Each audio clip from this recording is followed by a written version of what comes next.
No fancy backdrop for today's video because we are officially in panic mode making everything.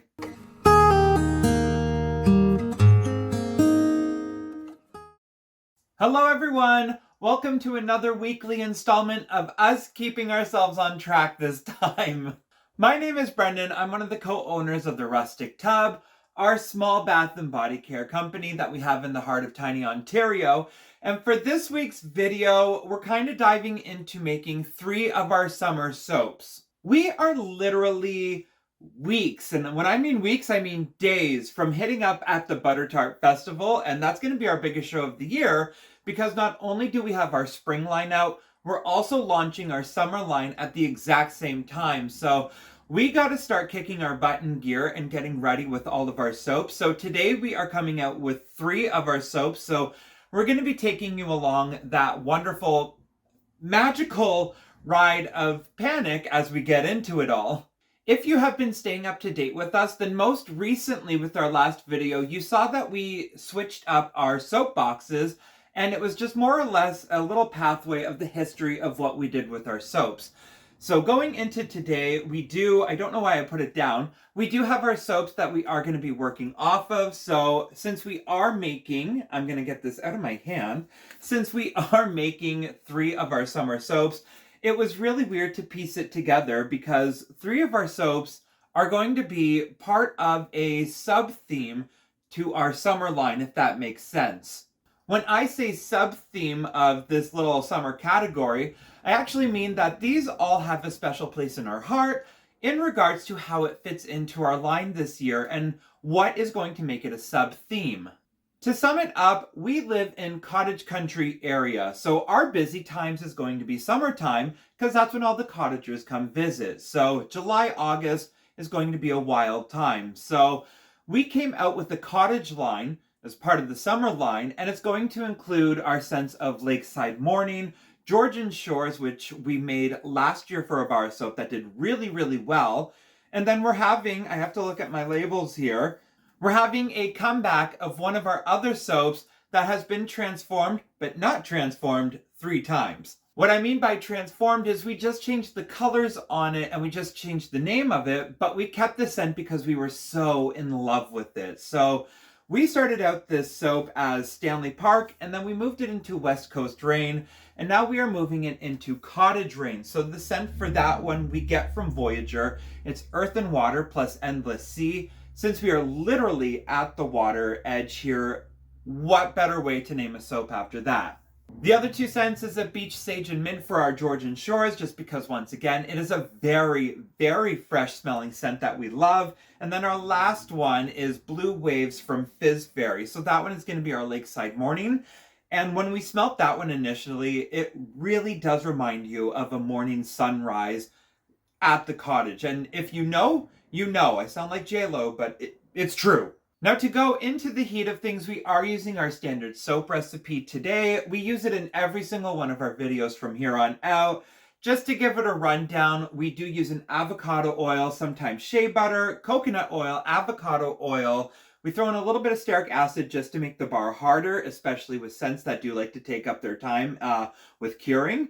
And then I believe off the top of my head, because I'm not looking at it on the table, we also use a canola oil and or sometimes olive oil if we have a little bit of a higher budget. And then castor oil to lock it into the skin. And we use the sodium hydroxide and water solution because we are cold process. For the most part of this video, I'm not going to show you the measuring components of everything.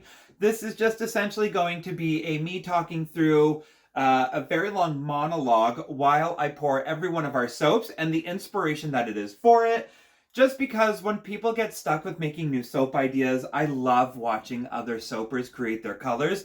So I'm just doing it from our end of things. In case anybody else is stuck on colors, this should be a relaxing video to watch how we work through 3 of our summer soaps, but also 3 of the cottage soaps. So it's going to be a day.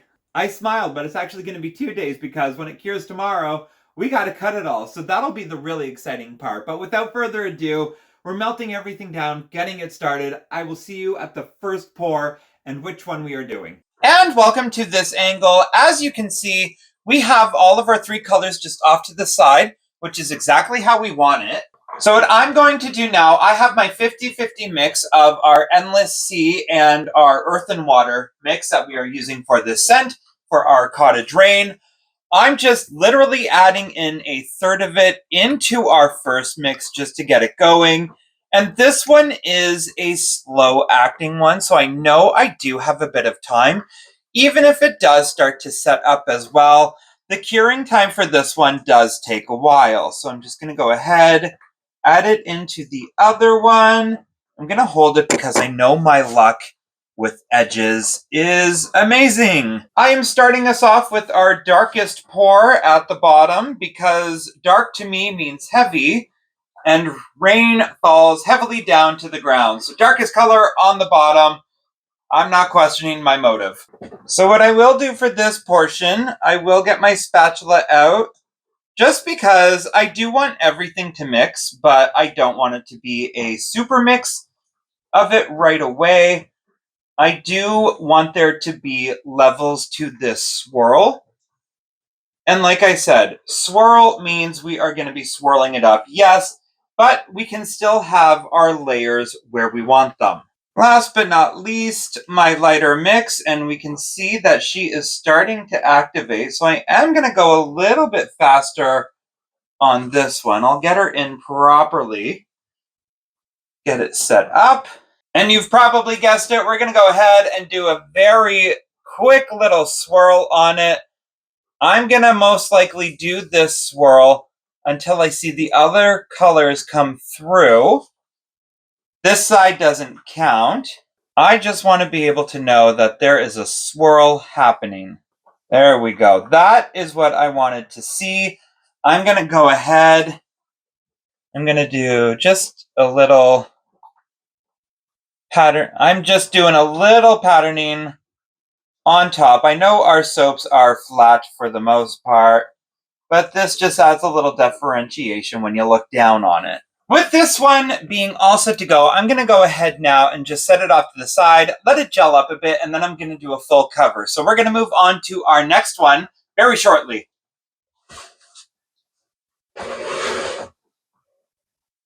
Next soap, ready to go. We have our setup here.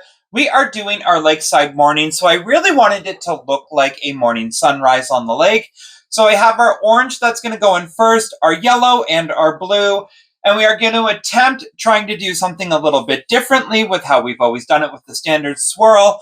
I'll show you and I'll try to explain my thought process as we go along, but we're going to go ahead and start mixing this up one fragrance at a time because we've never used this one before.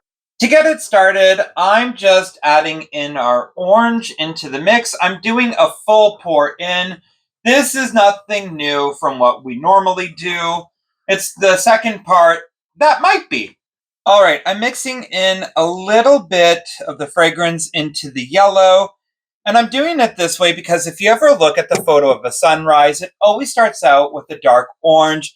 Yellow is always in the middle, and then it converts to the big blue sky. So in theory, this is what I'm aiming for. I am just hoping it can be accomplished.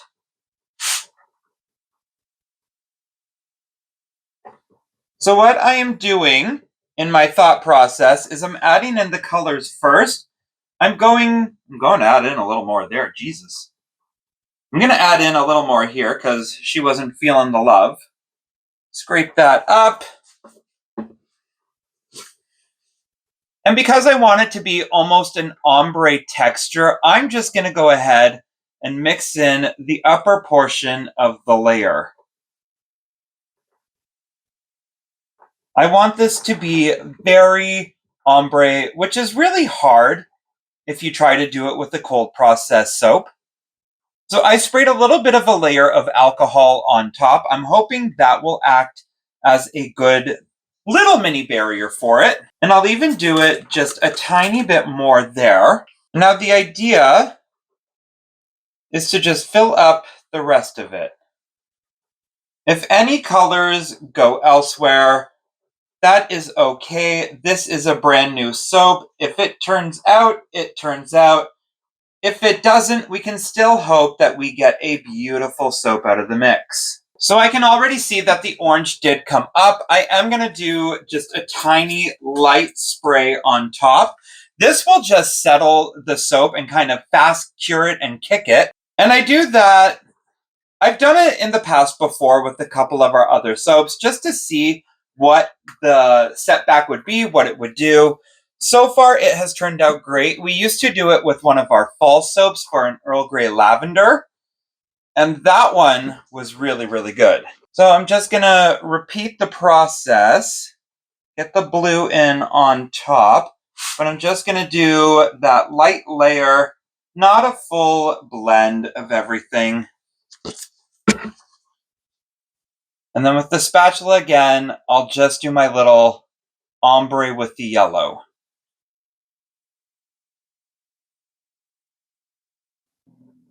This is going to be a bright soap.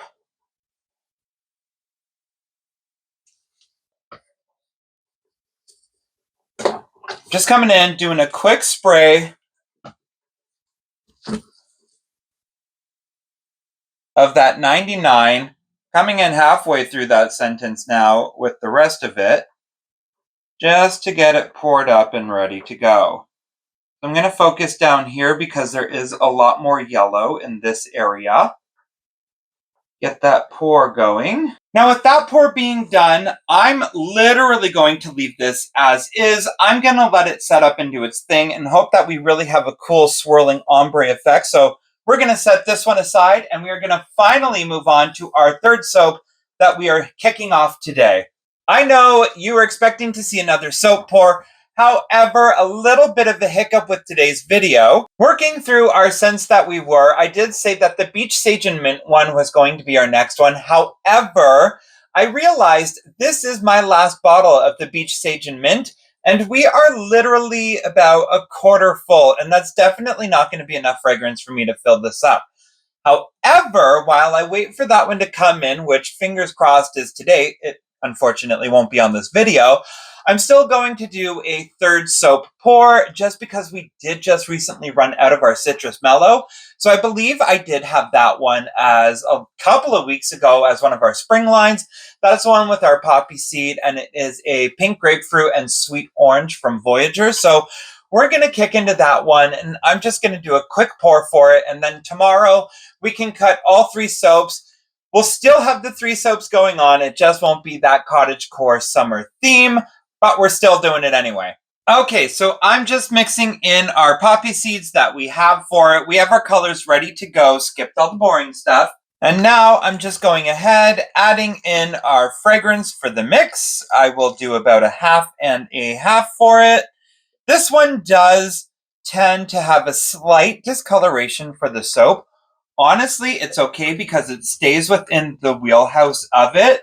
The one thing that I noticed about this one is that it just makes the orange a little bit more paler. To kick it off, I'm just adding in a half of the pink just to get it started. That will be good for the first. And then I'm just coming in at the side with the orange just to go along. So the colors are very similar, so you don't really notice when you do have that massive magical swirl moment.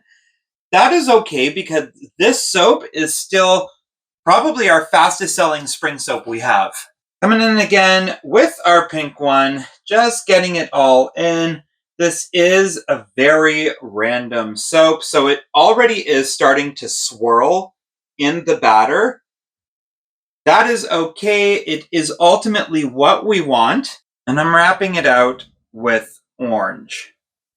So orange, I will once again pour on the top. I will try to get it as clean as possible.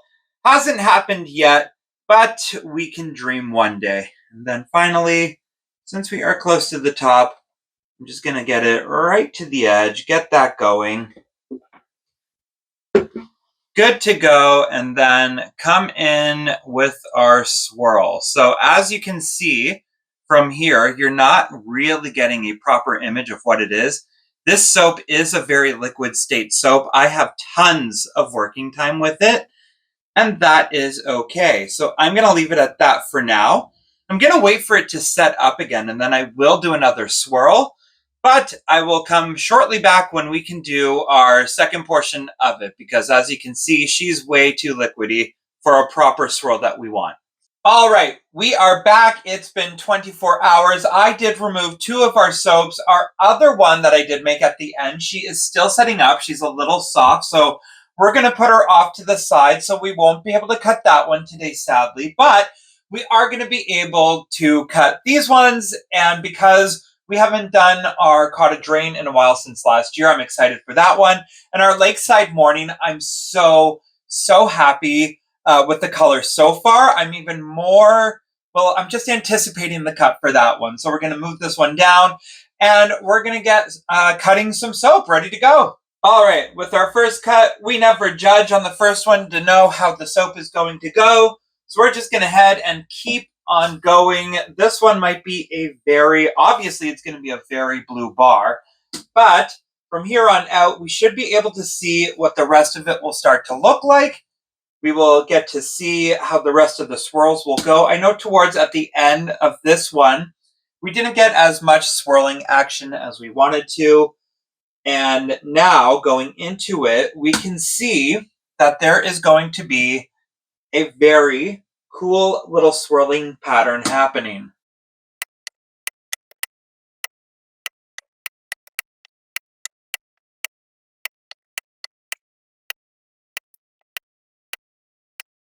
So at the end of this soap, you can see we're going to have quite a bit left over. And that is okay because we can use these as tester pieces for people who don't know if they've ever had our stuff before. So they do get quite of a large size for it. And with the other one, that obviously goes off to the side. Okay, same deal as before. I'm going to go ahead and line up the tester cut piece. And we know not to judge the bar of soap based off the first cut. We'll take that out, throw it off to the side. And remember, this is just a preview and it could be much better. I'm just trying to remove a nice little piece of blue that came from the top. And here we go. Oh, I'll clean off. And here we go.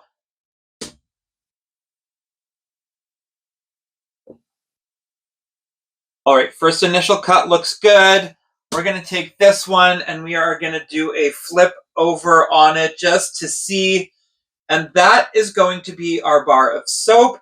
This is what it will look like for the most part. We'll just clean off the edges.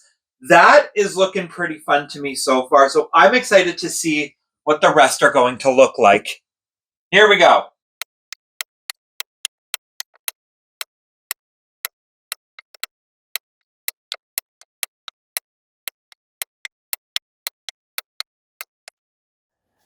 Okay, and we have our soaps all cut up, ready to go. This is our lakeside morning. I did say that I was trying to go for an ombre effect, but in all honesty, the way that we did these little fast swooping swirls in there, I think I'm a little bit more happier with the outcome than what I was expecting. So I'm very happy with this bar of soap. So we're going to go ahead. I'm going to get out the Citrus Mellow off camera, and we are going to wrap out this video. All right, and with that being done, this is 3 off and ready to be cured for a couple of weeks. We still have a lot more soap that we need to be making, so we will be uploading shorts of everything being made from there. And hopefully we'll be able to finish out our cottage line because we're still waiting for another one of the beach sage and mint. And yeah, hasn't come yet, so any day, any minute, we will find out soon. But that is it for this week's video. So if you like what you see, please do not forget to like, subscribe, ring the bell for notifications. We are clearing out as much as we can from our studio to keep it on going. So you're on the journey ride with us. There's going to be a lot more coming, a lot more watch what we make because as you know, and as I said several times, we have the Butter Tart Festival coming up. So we are going to try to do what we can with many behind the scenes footage with that one. So stay tuned. And finally, we also do have our Patreon, still learning how to get everyone's names to come up to the side. So one step closer because I have Steven doing a lot of that stuff of try to figuring out the technical side. But we will get there when we get there. We have our recipes located over there as well as some behind the scenes stuff. So if you want to glance at what else we do, that is the place. But for now, Thank you so much. As you saw me make 3 soaps in one go, and pretty soon it's going to be piled up because we got a lot more coming. So I got a lot of work to do. I will see everyone later. Bye.